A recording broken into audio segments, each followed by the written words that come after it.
യേശുമിശിഹായ്ക്ക് സ്തുതിയായിരിക്കട്ടെ. നമുക്ക് നിമിഷം പ്രാർത്ഥിക്കാം. ദൈവപിതാവേ, നീ പരിശുദ്ധ അമ്മയെ ഒരുക്കിയെടുത്തതുപോലെ ഉള്ളതുകൊണ്ട് തൃപ്തിപ്പെട്ട് ജീവിക്കാൻ അവളെ പഠിപ്പിച്ചതുപോലുള്ള ഒരു കൃപ ഞങ്ങൾക്ക് നീ നൽകണമേ. പരിശുദ്ധ അമ്മേ, നീ ഞങ്ങളെ സഹായിക്കണമേ. നന്മ നിറഞ്ഞ മറിയമേ സ്വസ്തി, കർത്താവ് നിന്നോടുകൂടെ സ്ത്രീകൾ നീ അനുഗ്രഹിക്കപ്പെട്ടുള്ള നിൻ്റെ ഉദരത്തിൻ ഫലമായി ഈശോ അനുഗ്രഹിക്കപ്പെട്ടവനാവുന്നു. പരിശുദ്ധ മറിയമേ തമ്പുരാൻ്റെ അമ്മേ, പാപികളായ ഞങ്ങൾക്ക് വേണ്ടി ഇപ്പോഴും ഞങ്ങളുടെ മരണസമയത്തും തമ്പുരാൻ്റെ അപേക്ഷിച്ചുള്ളമേ. ആമേൻ. വചനം ഇങ്ങനെ പറയുന്നു. ലൂക്കായുടെ സുവിശേഷം 2-ാം അധ്യായം അതിൻ്റെ 6-ാമത്തെ 7-ാമത്തെയും വചനം. അവിടെ ആയിരിക്കുമ്പോൾ അവൾക്ക് പ്രസവ സമയമടുത്തു. അവൾ തൻ്റെ കടിഞ്ഞൂൽ പുത്രനെ പ്രസവിച്ചു. അവനെ പിള്ളക്കച്ച കൊണ്ട് പൊതിഞ്ഞ് പുൽത്തൊട്ടിയിൽ കിടത്തി. കാരണം സത്രത്തിൽ അവർക്ക് സ്ഥലം ലഭിച്ചില്ല. ലോകരക്ഷകനായ മിശിഹായുടെ ജനനം ഇപ്രകാരമായിരുന്നു. അവിടെ ആയിരിക്കുമ്പോൾ അവൾക്ക് പ്രസവ സമയമടുത്തു. അവൾ തൻ്റെ കടിഞ്ഞൂൽ പുത്രനെ പ്രസവിച്ച് അവനെ പിള്ളക്കച്ച കൊണ്ട് പൊതിഞ്ഞ് പുൽത്തൊട്ടിയിൽ കിടത്തി. കാരണം സത്രത്തിൽ അവർക്ക് സ്ഥലം ലഭിച്ചില്ല. ആ ഒരു സാഹചര്യം നമുക്കറിയാം. അഗസ്റ്റസ് സീസറിൻ്റെ പക്കൽ നിന്ന് കൽപ്പന പ്രകാരം പേരെഴുതി ചേർക്കാനായിട്ട് നസ്രത്തിൽ നിന്ന് ബത്ലഹേമിലേക്ക് ഗർഭിണിയായ ഭാര്യയും കൊണ്ട് ജോസഫ് വരുന്നു, പൂർണ്ണ ഗർഭിണിയായ ഭാര്യയും കൊണ്ട്. അപ്പോൾ ഞാൻ പലപ്പോഴും ഇങ്ങനെ ചരിത്രകാരന്മാരൊക്കെ വിശേഷിപ്പിച്ചിരിക്കുന്നതൊക്കെ കണ്ടിട്ടുണ്ട്, കേട്ടിട്ടുണ്ട്. അതായത് ഈ കാലിത്തൊഴുത്തിലാണ് കർത്താവിനെ ജനിപ്പിച്ചിട്ടേന്നാണ് പറയുന്നത്. അത് ഈ പാറക്കെട്ടാണ്, അള്ളാണ്. അപ്പോൾ ആ അള്ളിൻ്റെ ഉള്ളിലാണ് ഈ കന്നുകാലികളെയൊക്കെ കെട്ടിയിരുന്നത്. അപ്പോൾ അവയുടെ വേസ്റ്റുകളൊക്കെ വീണ് ഈ മുട്ടുവരെ ഒരു ചെളിക്കകത്ത് താഴും. അങ്ങനെ ഒരു ചെളിക്കുണ്ടിലാണ് പരിശുദ്ധ അമ്മ തൻ്റെ പുത്രനെ പ്രസവിച്ചിട്ടത്. ഒരു സ്ത്രീയുടെ സാന്നിധ്യം പോലും ഇല്ലാതെ. കാരണം ഒരു സ്ത്രീയെ സംബന്ധിച്ചിടത്തോളം, ഒരു അമ്മയെ ഒരു പ്രസവിക്കുന്ന സമയത്ത് ഏറ്റവും കൂടുതൽ സാന്നിധ്യം സ്ത്രീകളായിരിക്കും. നമുക്കൊക്കെ അറിയാം. ഇപ്പോൾ ഹോസ്പിറ്റലിൽ ലേബർ റൂമൊക്കെ ഉണ്ട്, അതിൽ ഏറ്റവും കൂടുതൽ അല്ലേ നഴ്സസ് ആയിരിക്കും, ഡോക്ടേഴ്സ് ഉണ്ടാവും, എല്ലാം സ്ത്രീകളായിരിക്കും. അതിൻ്റെ നടുക്കുന്നാണ് ഒരു കുഞ്ഞിനെ പ്രസവിച്ചിടുന്നത്. പക്ഷേ അവിടെ പരിശുദ്ധ അമ്മ തൻ്റെ പുത്രനെ പ്രസവിച്ചിട്ട സമയത്ത് ഒരു സ്ത്രീയുടെ സാന്നിധ്യം പോലും ഇല്ല. ഒരു സ്ത്രീയുടെ സാന്നിധ്യം ഇല്ല അവിടെ. ഈ ഔസേപ്പിതാവിനെയൊക്കെ സമ്മതിക്കണം കേട്ടോ. ആ ഒരു പ്രസവ ശുശ്രൂഷ പോലും അത്ര ഭംഗിയായിട്ട് ചെയ്ത മനുഷ്യനാണ്. ഒരുപക്ഷെ ആ കുഞ്ഞിനെയൊക്കെ എടുത്തത് ഔസേപ്പിതാവായിരിക്കും. ആ ചോരയൊക്കെ തുടച്ച് നീക്കിയത് ഔസേപ്പിതാവായിരിക്കാം. ഒരുപക്ഷെ ഔസേപ്പിതാവായിരുന്നു ഏറ്റവും കൂടുതൽ ആകാംക്ഷയോടെ ആ ജനനത്തിന് വേണ്ടി കാത്തിരുന്നൊരു വ്യക്തി. കാരണം ഔസേപ്പിതാവ് ഇതിനകത്ത് എന്താണെന്ന് അറിയത്തില്ലല്ലോ. കാരണം പരിശുദ്ധാത്മാവിനാലാണ് ഗർഭം ധരിച്ചിരിക്കുന്നത്. ആ കുഞ്ഞെങ്ങനെയായിരിക്കും പുറത്തു വരും. കാരണം ചില ചരിത്രകാരന്മാരൊക്കെ ഇങ്ങനെ വിവരിക്കാറുണ്ട്. ഈ പരിശുദ്ധ അമ്മയെ വിവാഹം നിശ്ചയിക്കുന്ന സമയത്ത് ഔസേപ്പിതാവ് എങ്ങായിരുന്നു എന്നാണ് പറയുന്നത്. എങ്ങായിരുന്നു, മുടിയൊന്നും നരച്ചിട്ടില്ലായിരുന്നു, നല്ലൊരു യുവത്വം തുളുമ്പുന്ന ഒരു വ്യക്തിയായിരുന്നു.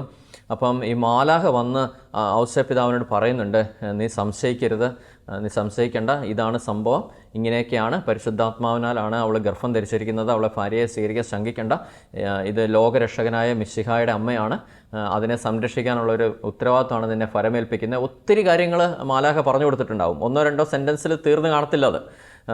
ഔസേപ്പിതാവിൻ്റെ സംശയങ്ങൾ കാര്യങ്ങളെല്ലാം ആ സമയത്ത് ചോദിച്ചിട്ടുണ്ടാവാം മാലാഖയോട്. അതെല്ലാം മാലാഖ പറഞ്ഞു കൊടുത്തിട്ടുണ്ടാവാം. സ്വപ്നത്തിലൂടെയാണത് മൊത്തം ഔസേപ്പിതാവിന് റിവീൽ ചെയ്ത് കൊടുത്തത്. അപ്പോൾ അങ്ങനത്തെ ഒരു ഔസേപ്പിതാവ് ഇത് പ്രതീക്ഷിക്കാൻ തുടങ്ങി. ഇത് എങ്ങനെയായിരിക്കും, ദൈവത്തിൻ്റെ പുത്രനായിരിക്കുമല്ലോ, അങ്ങനെ അതിനെക്കുറിച്ച് അങ്ങ് ധ്യാനിക്കാൻ തുടങ്ങി. അങ്ങനെ ആ ഒരു കുഞ്ഞിനെക്കുറിച്ച് ധ്യാനിച്ച് ഈശോ ജനിച്ച് വീഴുന്ന സമയത്ത് ഒരു വൃദ്ധനായ ഒരാളെപ്പോലെ തലയൊക്കെ നരച്ച്, കാരണം അത്രമാത്രം ധ്യാനാത്മകമായ ഒരു ജീവിതത്തിലേക്ക് പതുക്കെ ഔസേപ്പിതാവ് മാറുകയാണ്. കാരണം ഒരു ഭയങ്കര പ്രായമുള്ള, മെച്യൂരിറ്റിയുള്ള ഒരു അപ്പൻ്റെ കാറ്റഗറിയിലേക്ക് ആ മനുഷ്യൻ, അതായത് സ്വർഗീയ പിതാവിൻ്റെ ഒരു സെയിം കാറ്റഗറിയിലേക്ക്, കാരണം പുത്രനെ നോക്കേണ്ട ഉത്തരവാദിത്തമാണല്ലോ, ഏകദേശം നമുക്കങ്ങനെ തുലനം ചെയ്യാൻ പറ്റില്ലെങ്കിൽ പോലും ആ ഒരു കാറ്റഗറിയിലേക്ക് ആ മനുഷ്യനിങ്ങനെ ഉയർത്തപ്പെടുകയാണ്. അങ്ങനെ ഒരു വ്യക്തിയാണ് ഈശോയെ ഇങ്ങനെ കയ്യിലെടുത്ത് ദൈവപിതാവിന് കാഴ്ചവെച്ചത്. ആ കാഴ്ചയൊക്കെ കണ്ട ഒരു അപ്പൻ്റെ അവസ്ഥ എന്തായിരിക്കാം എന്ന് ആലോചിച്ച് നോക്കിയേ. അപ്പോൾ ഞാനും പലപ്പോഴും ഇങ്ങനെ ചിന്തിക്കാറുണ്ട്, നമ്മളൊക്കെ ഒത്തിരി സുഖഭോഗങ്ങൾ തപ്പി അലയുന്നവരാണ്, അത് വെട്ടിപ്പിടിക്കാൻ വേണ്ടി ഓടുന്നവരാണ്. കാരണം ഏതെങ്കിലും ഒരു സാധനം എവിടെയെങ്കിലും ഇരിക്കുന്ന കണ്ടു കഴിഞ്ഞാൽ അടുത്ത എൻ്റെ ഒരു ലക്ഷ്യം എന്ന് പറയുന്നത് ഏതെങ്കിലും രീതിക്ക് എൻ്റെ വീട്ടിലതാക്കണം.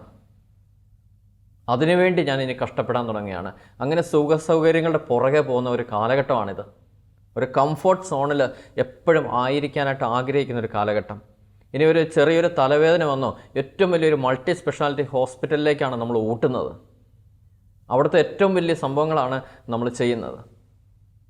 ഇനി അതിന് നമ്മുടെ കയ്യിൽ ഫിനാൻഷ്യലി ഒന്നും ഇല്ലേ കയ്യിൽ, നമ്മൾ ലോൺ എടുക്കും, കടം വാങ്ങിക്കും, അറേഞ്ച് ചെയ്യും, പണയം വയ്ക്കും, എന്നിട്ട് നമ്മളത് ചെയ്യും.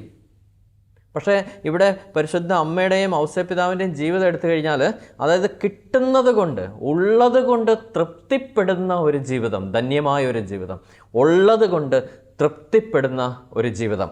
കാരണം ഒരു പക്ഷേ ഇങ്ങനത്തെ ഒരു കണക്കെഴുത്തൊക്കെ വന്നപ്പോൾ അമ്മയ്ക്ക് പറയാമായിരുന്നു, എനിക്ക് വരാൻ പറ്റത്തില്ല, ഇങ്ങനെ പൊയ്ക്കോ, കാര്യങ്ങളൊക്കെ ചെയ്തോ, കാരണം ഞാനിങ്ങനെ ഇരിക്കുമല്ലേ, അല്ലെങ്കിൽ ഇന്നടത്ത് നമ്മൾ പ്രസവത്തിന് അഡ്മിറ്റ് ആവാനായിട്ട് ഡേറ്റ് നമ്മൾ കൊടുത്തിട്ടുണ്ടല്ലോ, അങ്ങോട്ട് ചെല്ലണമല്ലോ, അവിടെ അങ്ങോട്ട് പോകാൻ പറ്റത്തില്ല എന്നൊക്കെ വേണമെങ്കിൽ ഒഴികഴിവ് പറയാമായിരുന്നു. പക്ഷേ ദാറ്റ്സ് ഓൾസോ എ നീഡ്. ആ ഒരു നീഡ് മനസ്സിലാക്കി, ആ ഒരു സിറ്റുവേഷൻ മനസ്സിലാക്കി, ആ രോഗത്തിൻ്റെ അവസ്ഥ മനസ്സിലാക്കിക്കൊണ്ട് തന്നെ ഇവർ രണ്ടുപേരും കൂടി ഇറങ്ങി പുറപ്പെടുകയാണ്. കാരണം ഇത് രണ്ടുപേരുടെയും കൂടി തീരുമാനമാണ്, ഒരാളുടെ തീരുമാനം അല്ല അത്. അതുകൊണ്ടാണ് വിവാഹ ദിവസം നമ്മളോട്, ഇപ്പം ഞാനും വിവാഹം കഴിച്ചൊരു വ്യക്തിയാണ്, ഇത് കേട്ടുകൊണ്ടിരിക്കുന്ന വിവാഹിതരായ നമ്മളോടൊക്കെ കർത്താവ് പറയുന്നൊരു കാര്യമുണ്ട്. വിവാഹത്തിൻ്റെ അന്നത്തെ ദിവസം ഇനി നിങ്ങൾ രണ്ടല്ല ഒന്നാന്നാണ് പറയുന്നത്. എന്ന് വെച്ച് കഴിഞ്ഞാൽ രണ്ട് ശരീരം മാത്രമേ ഉള്ളൂ, ഒറ്റ മനസ്സായിരിക്കണം, ഒറ്റ ചിന്തയായിരിക്കണം, ഒരു തീരുമാനമായിരിക്കണം നടപ്പാക്കേണ്ടത് വീട്ടിൽ. രണ്ടുപേരും കൂടി ആലോചിച്ച ഒരു തീരുമാനം എടുക്കും. അങ്ങനെ രണ്ടുപേരും കൂടി ആലോചിച്ചെടുക്കുന്ന തീരുമാനങ്ങളെ ബ്രേക്ക് ചെയ്യാൻ പിശാചിന് പറ്റത്തില്ല. കാരണം അവിടെ ദൈവത്തിൻ്റെ ബോണ്ടാണത്. കാരണം ദൈവം പറഞ്ഞ കാര്യങ്ങൾ നിങ്ങളിനി രണ്ടല്ല ഒന്നാണ്. ആ ഒന്നാക്കിയ ആ ഒരു സാധനത്തിനെ വേറെ ഒരു ശക്തിക്കും വേർതിരിക്കാനായിട്ട് പറ്റത്തില്ല. അങ്ങനെ ഒരുമിച്ചെടുക്കുന്ന തീരുമാനത്തെ ഒരു വ്യക്തിക്കോ ശക്തിക്കോ തകർക്കാൻ പറ്റില്ല. അങ്ങനെ ഒരുമിച്ചെടുക്കുമ്പോൾ ജീവിതത്തിലുണ്ടാവുന്ന എന്ത് സഹനങ്ങളാണെങ്കിലും ഒരുമിച്ച് ടേക്കപ്പ് ചെയ്യും.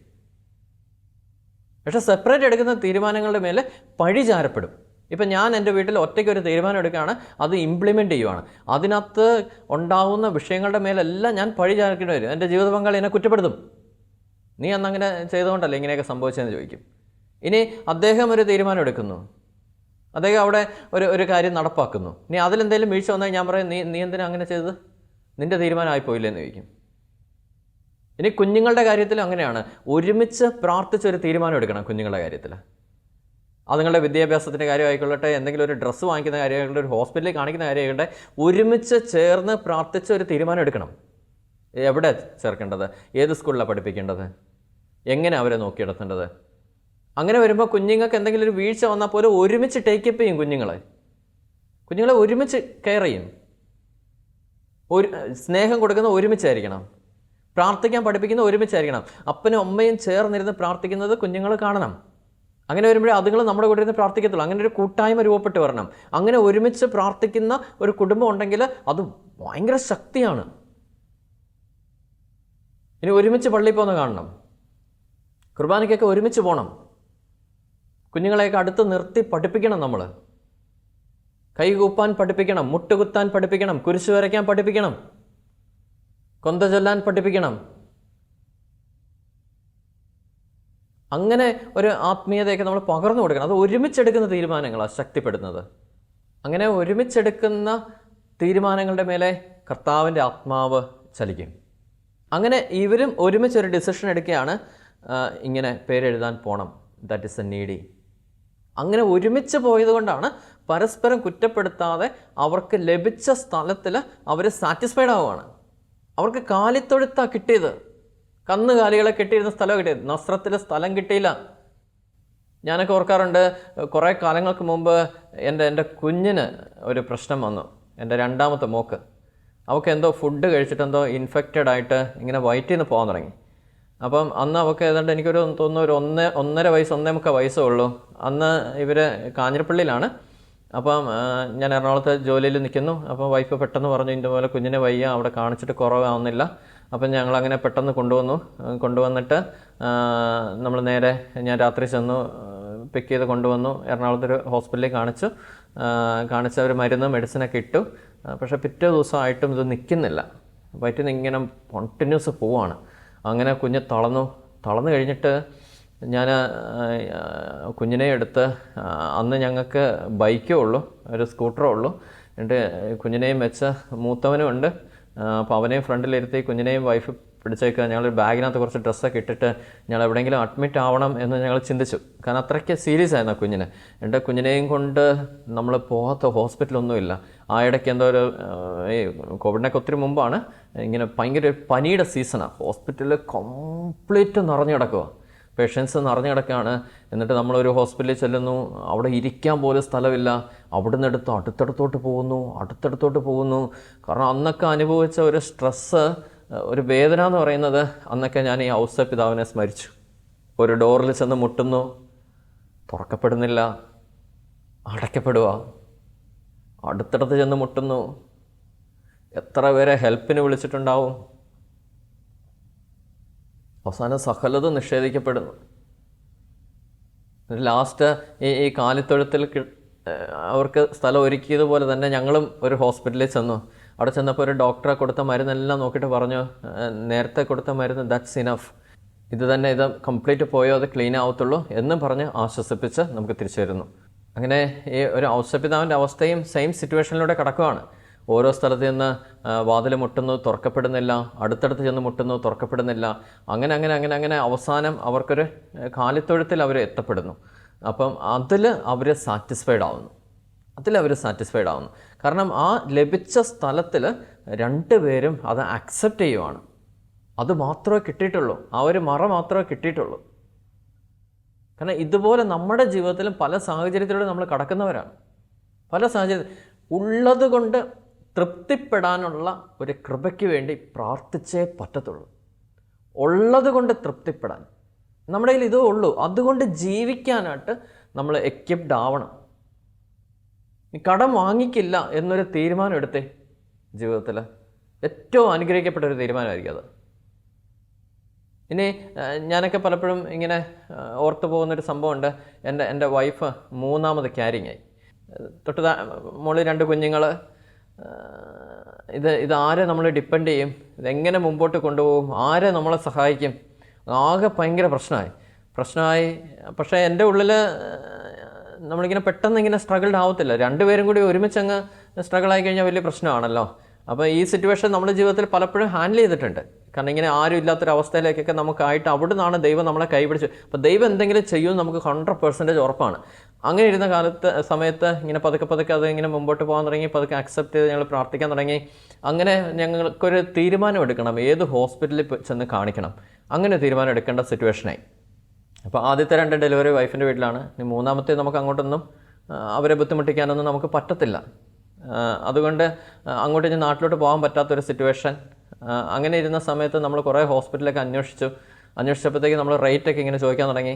അപ്പോൾ ചിലയിടത്ത് 1.5 lakhs, ചിലയിടത്ത് 1 lakh, ചിലയിടത്ത് 75,000. ഇങ്ങനെ ഒരു 75-ൽ താഴെ ഒരു കേസ് അവിടെ എങ്ങും വരുന്നില്ല. അപ്പോൾ നമ്മളിങ്ങനെ പൈസയൊക്കെ അറേഞ്ച് ചെയ്യണമല്ലോ. അങ്ങനെയൊക്കെ ഇരുന്നപ്പോഴത്തേക്ക് ഒരു ദിവസം ഒരു മാതാവിൻ്റെ ഒരു തിരുനാളിൻ്റെയൊക്കെ ദിവസങ്ങളിൽ ഇങ്ങനെ ഇരുന്നപ്പോൾ ഒരു ചേച്ചി വന്നിങ്ങനെ പറഞ്ഞു, ഇന്ന പോലെ ഒരു ഹോസ്പിറ്റലുണ്ട്, നിങ്ങൾ അവിടെ ഒന്ന് കാണിച്ച് നോക്കുക, നല്ലൊരു ഡോക്ടറാണ്, അധികം എക്സ്പെൻസ് ഒന്നും വരത്തില്ല എന്നൊക്കെ പറഞ്ഞു. അപ്പോൾ അങ്ങനെ ഞങ്ങൾ ആ ഹോസ്പിറ്റലിൽ ചെന്നു. അവിടെ ചെന്നപ്പോഴത്തേക്ക് ഒരു ചെറിയ ഒരു സെറ്റപ്പേ ഉള്ളൂ. അങ്ങനെ വലിയൊരു ഹൈഫൈ ഒന്നും അല്ല. ഒരു 4-5 റൂമുകൾ, ഒരു കുഞ്ഞൊരു ഹോസ്പിറ്റൽ, അവിടെ ഒരു ഡോക്ടർ. അപ്പോൾ ഞങ്ങൾ കണ്ടപ്പം വൈഫിന് പെട്ടെന്ന് ആ ഡോക്ടറെ ഭയങ്കരമായിട്ട് ഇഷ്ടപ്പെട്ടു. കാരണം ബേസിക്കലി അവൾ നേഴ്സാണ്. ഇപ്പം നേഴ്സുമാർക്ക് ഡോക്ടറെ ഇഷ്ടപ്പെടുക എന്ന് പറയുന്നത് ഭയങ്കര അപൂർവമാണ്. അപ്പോൾ അവൾക്ക് ആ ഡോക്ടറെ ഭയങ്കരമായിട്ട് ഇഷ്ടപ്പെട്ടു. പ്രായമുള്ളൊരു ഡോക്ടറാണ്. അപ്പോൾ ഞങ്ങൾ കണ്ട് പതുക്കെ ട്രീറ്റ്മെൻറ്റ് വഴി മുമ്പോട്ട് നീങ്ങുന്നു. പക്ഷേ ഭയങ്കര ഒരു ദൈവാനുഗ്രഹം എന്താണെന്ന് വെച്ച് കഴിഞ്ഞാൽ, എനിക്ക് തോന്നുന്നു ആ പ്രഗ്നൻസിയുടെ സമയത്ത് ആകെ 2 സ്കാനിങ്ങേ ചെയ്തിട്ടുള്ളൂ. 2 സ്കാനിങ്. അത്യാവശ്യം മെഡിസിന് കാര്യങ്ങൾ തരും, വേറെ അനാവശ്യമായൊരു ടെസ്റ്റോ കാര്യങ്ങളോ ഒന്നും ചെയ്യുന്നില്ല. അങ്ങനെ ഡെലിവറിയോടടുത്തു. അത് നോർമലായി, മരുന്ന് പോലും കൊടുക്കാതെ പെയിൻ മാക്സിമത്തിൽ എത്താനായിട്ട് അവർ വെയിറ്റ് ചെയ്ത് എനിക്കൊന്ന് മരുന്ന് പോലും വെക്കാതെയാണ് ആ പെയിൻ എടുത്ത് അന്ന് ഡെലിവറിയൊക്കെ കഴിഞ്ഞത്. അന്ന് ഞങ്ങൾ ഹോസ്പിറ്റലിൽ നിന്ന് ഇറങ്ങുമ്പം എനിക്ക് തോന്നുന്നു അവൻ ജനിച്ചത് 2019 നവംബർ 21-നാണ്. അന്നത്തെ 2019 അന്ന് ഞങ്ങൾക്ക് ആയ ബില്ലിങ് എനിക്ക് തോന്നുന്നു ഒരു 20,000 താഴെ ആയിട്ടുള്ളൂ. മീൻസ് ഹോസ്പിറ്റലിലെ ഡെലിവറി എക്സ്പെൻസ്, അതിൻ്റെ മെഡിസിൻ, സ്കാനിങ് എല്ലാം പ്രഗ്നൻസിയുടെ സ്റ്റേജ് തൊട്ടിട്ട് ഡെലിവറി കഴിഞ്ഞ് വരുമ്പോഴത്തേക്ക് ഒരു 20,000 റുപ്പീസ് താഴെയേ വന്നിട്ടുള്ളൂ. കാരണം വേണമെങ്കിൽ നമുക്ക് വലിയൊരു ഹൈഫൈയിലേക്ക് അന്ന് പോകാമായിരുന്നു. അന്ന് അതിനുള്ള സാമ്പത്തികമില്ല, പക്ഷേ നമ്മുടെ പഴയ മെൻറ്റാലിറ്റി അനുസരിച്ചാണ് നമ്മൾ കടം വാങ്ങിച്ചേനെ, നമ്മളത് ചെയ്തേനെ, അങ്ങനെ അങ്ങ് പോയേനെ. പക്ഷേ അതുകൊണ്ട് തൃപ്തിപ്പെടാനായിട്ട് ഒരു മനസ്സ് നമ്മൾ കാണിച്ചു തരും, ബാക്കിയെല്ലാം ദൈവം അങ്ങ് ക്രമീകരിക്കപ്പെടാൻ തുടങ്ങും. നമുക്ക് ഒരു കുറവും അവിടെ ഫീൽ ചെയ്തില്ലെന്നുള്ളത്, ഒരു കുറവും ഫീൽ ചെയ്തില്ല. ഇനി കെയറിങ്ങിനോ ഒരു കാര്യത്തിനും നമുക്ക് ഒരു കുറവും നമുക്ക് ഫീൽ ചെയ്തില്ല. അങ്ങനെ ഓപ്ഷൻ ഈസ് ദെയർ. അതൊന്ന് അക്സെപ്റ്റ് ചെയ്ത് കിട്ടിയാൽ മതി. നമുക്ക് ഓപ്ഷൻസ് ഉണ്ട് ഇഷ്ടം പോലെ. ഒന്ന് കണ്ണ് തുറന്ന് നോക്കാം. മുട്ടുവൻ നിങ്ങൾക്ക് തുറന്ന് കിട്ടപ്പെടും, അന്വേഷിപ്പൻ നിങ്ങൾക്ക് ലഭിക്കും എന്നാണ് പറയുന്നത്. എവിടെ ചെന്ന് മുട്ടണം, എവിടെ ചെന്ന് അന്വേഷിക്കണം, ദിസ് ഈസ് എ ഫാക്ട്. അങ്ങനെ ഡെലിവറി കഴിഞ്ഞു, വൈഫിൻ്റെ വീട്ടിൽ നിന്ന് അമ്മ വന്നു. ശരിക്കും ഹോസ്പിറ്റലിൽ നിന്ന് ഡിസ്ചാർജ് ആയപ്പോൾ അമ്മയ്ക്ക് തിരിച്ചു പോകേണ്ടി വന്നു. കാരണം അവിടെ പപ്പായ്ക്കും വയ്യാത്തതാണ്, ആരും നോക്കാനില്ല. അത് കഴിഞ്ഞിട്ട് കുറച്ച് നാൾ വല്യമ്മച്ചി ഉണ്ടായിരുന്നു, ഒരു മാസത്തിൻ്റെ താഴെ. എൻ്റെ വൈഫിൻ്റെ വല്യമ്മച്ചി. അമ്മച്ചിക്കാണെങ്കിലും ഒന്നും ചെയ്യാൻ പറ്റത്തില്ല, ഒരു കൂട്ട് എന്നുള്ളതേ ഉള്ളൂ. പക്ഷേ ഞാൻ ഓർക്കുന്നുണ്ട്, വൈഫിൻ്റെ ഡെലിവറി കഴിഞ്ഞ് 3-ാമത്തെ ദിവസം ഞങ്ങൾ ഡിസ്ചാർജായി വീട്ടിൽ വന്ന ഉടനെ അമ്മയെ കൊണ്ട് തിരിച്ച് വീട്ടിൽ വിട്ടു. അത് കഴിഞ്ഞിട്ട് ബാക്കി കാര്യങ്ങളെല്ലാം ഞാൻ തന്നെയാണ് ചെയ്തത്. ഞാൻ അപ്പോഴൊക്കെ ആ മനുഷ്യനെ ഓർത്തു, ഔസപിതാവ്. അത് ഞങ്ങൾ ഒരിക്കലും ചിന്തിച്ചിരുന്നില്ല ഞങ്ങൾക്കതൊക്കെ ചെയ്യാൻ പറ്റുമെന്ന്. എന്നിട്ട് രാവിലെ എൻ്റെ ഉറക്കമൊക്കെ ഞാൻ മാറ്റി വയ്ക്കാൻ തുടങ്ങിയത് ആ സമയം തൊട്ടിട്ടാണ്. രാവിലെ ഒരു 3:30-ക്കൊക്കെ എണീക്കും, കാരണം ജോലിക്ക് പോകണമല്ലോ. എന്നിട്ട് വൈഫിന് ബെഡിൽ നിന്ന് മാറാൻ പറ്റത്തില്ല. ഞാനിങ്ങനെ പച്ചക്കറിയൊക്കെ എടുത്ത് ആളുടെ അടുത്ത് കൊണ്ട് കൊടുക്കും. ആളപ്പം പയ്യെ അരിഞ്ഞൊക്കെ തരും. കറി വയ്ക്കാൻ തുടങ്ങി, കഞ്ഞി വയ്ക്കാൻ തുടങ്ങി. തന്നെ ഡ്യൂട്ടിക്ക് പോകണം. അപ്പോൾ ബാക്കി കുഞ്ഞുങ്ങൾ പഠിക്കാൻ തുടങ്ങി. മൂത്തങ്ങൾ 2 അതുങ്ങളെ സ്കൂളിലാക്കണം, അതുങ്ങളെല്ലാം റെഡിയാക്കണം, അതുങ്ങളെ കുളിപ്പിക്കണം, ചെയ്യണം. അങ്ങനെ എൻറ്റയർ വർക്ക് വീട്ടിലങ്ങ് പയ്യെ ചെയ്യാൻ തുടങ്ങി. അങ്ങനെ ചെയ്ത് പയ്യെ മുമ്പോട്ട് പോകാൻ തുടങ്ങി. ശരിക്കും ആ ഒരു സിറ്റുവേഷൻ ഞങ്ങളങ്ങ് ഫേസ് ചെയ്ത് അപ്പുറം കടന്നപ്പോൾ ഉണ്ടല്ലോ, ഞങ്ങൾക്ക് കിട്ടിയ കോൺഫിഡൻസ് എന്ന് പറയുന്നത് ഒരു വല്ലാത്ത കോൺഫിഡൻസ്. അങ്ങനെ ഒരു ആത്മധൈര്യം എന്ന് പറയുന്നത് വല്ലാത്ത ധൈര്യമാണ്. എൻ്റെ ഏറ്റവും ഇളയ കുഞ്ഞ് അത് തീയാത്. കാരണം ഈ സിറ്റുവേഷൻ എല്ലാം സ്ട്രഗിൾ ചെയ്തുണ്ടായ ഒരു കുഞ്ഞാത്, അവൻ തീയാത്. അങ്ങനെ ഞാനിങ്ങനെ ചിന്തിക്കുകയാണ്. കാരണം ആ കാലിത്തൊഴുത്തിൽ അവർ ആ സിറ്റുവേഷൻ സ്ട്രഗിൾ ചെയ്ത് കഴിഞ്ഞപ്പോഴത്തേക്ക്, ആ ഫേസ് ചെയ്ത് അപ്പുറം കടന്നു കഴിഞ്ഞപ്പോൾ അവർക്കുണ്ടായ ആത്മധൈര്യമോ,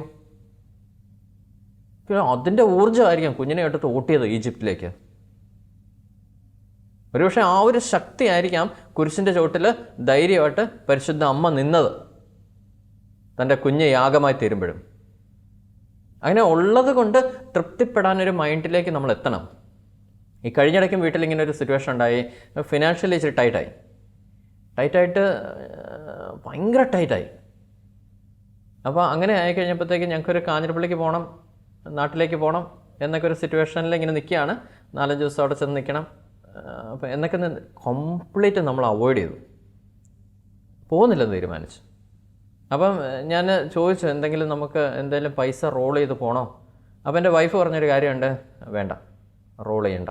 കാരണം എൻ്റെ ജീവിതത്തിൽ കിട്ടിയ എനിക്ക് ഏറ്റവും വലിയൊരു ബ്ലെസ്ഡാണ് അങ്ങനെ ഒരു ജീവിത പങ്കാളിയെ കർത്താവ് എനിക്ക് കൂട്ടിച്ചേർത്ത് തന്നത്. കാരണം അവൾക്ക് വേണമെങ്കിൽ, ഞാൻ നേരത്തെ സൂചിപ്പിച്ച പോലെ ബേസിക്കലി അത് നേഴ്സാണ്, വേണമെങ്കിൽ സുഖ സൗകര്യങ്ങളൊക്കെ തപ്പിപ്പോകാമായിരുന്നു, വലിയ ജോലിയൊക്കെ തപ്പിപ്പോകാമായിരുന്നു. അന്ന് ആദ്യത്തെ ക്യാരിങ്ങിൽ തന്നെ ഇച്ചിരി ഇഷ്യൂസ് കാര്യങ്ങളുണ്ട്. അത് കഴിഞ്ഞപ്പോൾ തൊട്ട് പിന്നെ ജോലിക്ക് പോകണ്ടെന്ന് ഞങ്ങൾ ഉറപ്പിച്ച് ഞങ്ങൾ 2 പേരും കൂടി ഒരു തീരുമാനം എടുത്താണ്, ഞാൻ വൈഫിനെ ജോലിക്ക് വിടുന്നില്ല എന്നൊരു തീരുമാനം എടുത്തു. ഞങ്ങൾ 2 പേരും കൂടി, ഞാനും ബിൻസിയും കൂടി എടുത്തൊരു തീരുമാനമാണ് ജോലിക്ക് പോകുന്നില്ല എന്നൊരു തീരുമാനം. കാരണം ഇപ്പോൾ പലരും ഞങ്ങളോട് ഇങ്ങനെ ചോദിക്കാറുണ്ട്, അവളെ ജോലിക്ക് വിട്ടുകൂടെ, അല്ലെങ്കിൽ എന്നൊക്കെ ഒരു സപ്പോർട്ട് ആവത്തില്ലേ? പക്ഷേ എൻ്റെ മനസ്സിൽ വരുന്നൊരു ചിന്ത എന്താണെന്ന് വെച്ച് കഴിഞ്ഞാൽ, വീട്ടിൽ കുഞ്ഞുങ്ങൾക്ക് അമ്മ വേണം. ഇപ്പോൾ അവൾ മോർ ദാൻ അവൾക്ക് ദൈവം നൽകിയിരിക്കുന്ന ഏറ്റവും വലിയ റോള് അമ്മ എന്നൊരു റോളാണ്.